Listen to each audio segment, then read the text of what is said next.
ఈ రోజు ఎపిసోడ్ లో పాపం పంచమి ఆ కరాలి బారి నుంచి తప్పించుకొని అష్ట కష్టాలు పడి బంగారం లాంటి కవల పిల్లల్ని కని ఆ బిడ్డల్ని ఇంటికి తీసుకొస్తే ఇంట్లో వాళ్ళు ఇంట్లోకి రానిరు. దీనంతటికి కారణం జ్వాల. అది వేసే ప్లాన్లకి పాపం పంచమి అష్ట కష్టాలు పడతా ఉంటది. కానీ చివరికి తనే గెలుస్తూ ఉంటుంది. పంచమి తన ఇద్దరు పిల్లల్ని తీసుకుని మోక్షతో పాటు కలిసి ఇంటికి వస్తుంది. కానీ ఇంట్లో వాళ్ళందరూ వాళ్ళని ఇంట్లోకి రావద్దు అంటారు. మాకు కవల పిల్లలు పుట్టారని సంతోషంతో ఆ పిల్లల్ని తీసుకుని ఇంటికి వస్తే మీరు సంబరపడిపోతారు అనుకున్నాను, కానీ ఏంటి ఇలా మాట్లాడుతున్నారు, అసలు ఏమైంది, ఏం జరిగింది బామ్మ అని మోక్ష అడుగుతూ ఉంటాడు. బుడుబక్కల అతను వచ్చి ఈ ఇంటికి పిల్లల రూపంలో దుష్ట శక్తులు రాబోతున్నాయని, ఇల్లు దుష్ట శక్తులకి నిలయంగా మారబోతుందని, ఇల్లు నాశనం అయిపోతుందని, ఇంట్లోకి అయిన వాళ్ళని కానీ కాని వాళ్ళని కానీ ఎవరిని రానియొద్దని చెప్పి గీత గీసి వెళ్ళాడు మోక్ష. అందుకే ఇలా మాట్లాడుతున్నారు వీళ్ళందరూ అని బామ్మ చెప్తుంది. మోక్షకైతే కోపం వస్తుంది. నా ఇంట్లోకి నన్ను రావద్దు అని చెప్పడానికి వాడెవరు? పొట్టకూటి కోసం డబ్బుల కోసం వచ్చి ఏదేదో చెప్తుంటారు, అదంతా నమ్మేస్తారా? నేను ఈ ఇంటి వారసుణ్ణి, ఈ ఇంటికి రావద్దని హక్కు ఎవ్వరికి లేదు. ఈ ఇంట్లో నాకెంత హక్కు ఉందో నా పిల్లలకి అంతే హక్కు ఉంది అని మోక్ష చెప్తూ ఉంటే, చిత్ర జ్వాలలైతే పంచమి గురించి మాకు బాగా తెలుసు, ఇప్పుడు పిల్లలుగా ఉన్నా తర్వాత పాములుగా మారుతారేమో ఎవరికి తెలుసు, కానీ ఎట్టి పరిస్థితుల్లో మీరు ఇంట్లోకి రావడానికి వీల్లేదు అని వాళ్ళిద్దరూ మాట్లాడతారు. మోక్ష మాత్రం మీరెవరు ఆ మాట చెప్పడానికి, అంతగా అవసరం అయితే మీరు వెళ్ళండి బయటికి, నేను నా భార్య నా పిల్లలు ఇంట్లోనే ఉంటాం అని చెప్పేసి రా పంచమి అని పంచమిని తీసుకొని లోపలికి వస్తాడు.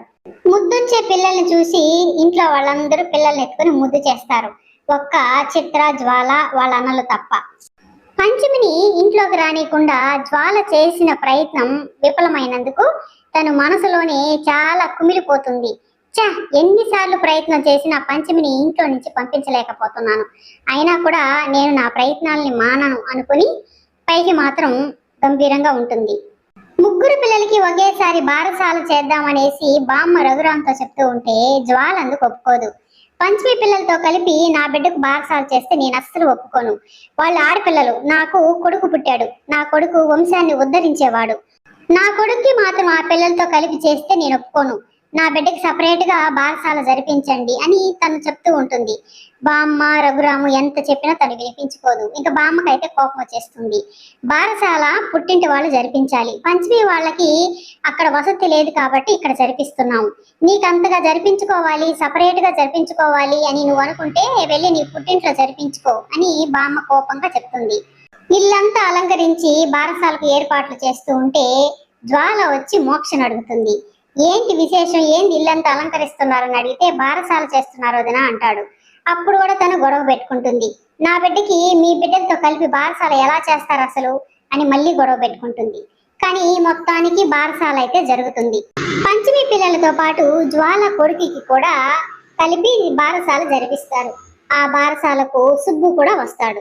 పంచమి పిల్లలైతే ఆ ఇంట్లో రోజుకొక గండాన్ని ఎదుర్కోబోతున్నారు. ఎందుకంటే జ్వాల తన కొడుకు కోసము ఆ పిల్లల్ని చంపే ప్రయత్నం కూడా చేస్తుంది.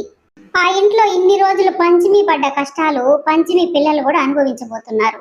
ఆ జ్వాల చేసే ప్రయత్నాలు ఇక మీదట పంచమి పిల్లల మీద కూడా ప్రభావాన్ని చూపించబోతున్నాయి. ఒక పక్క నాగేశ్వరి ఆ పిల్లల్లో ఎవరు తమ మహారాణో తేల్చుకోలేక ఆ విషయాన్ని నాగదేవత ముందుకు తీసుకెళ్తుంది. నాగదేవత మరి ఏం చెప్పబోతుందో, ఏం జరగబోతుందో మనము రేపటి ఎపిసోడ్ వరకు ఆగవలసిందే.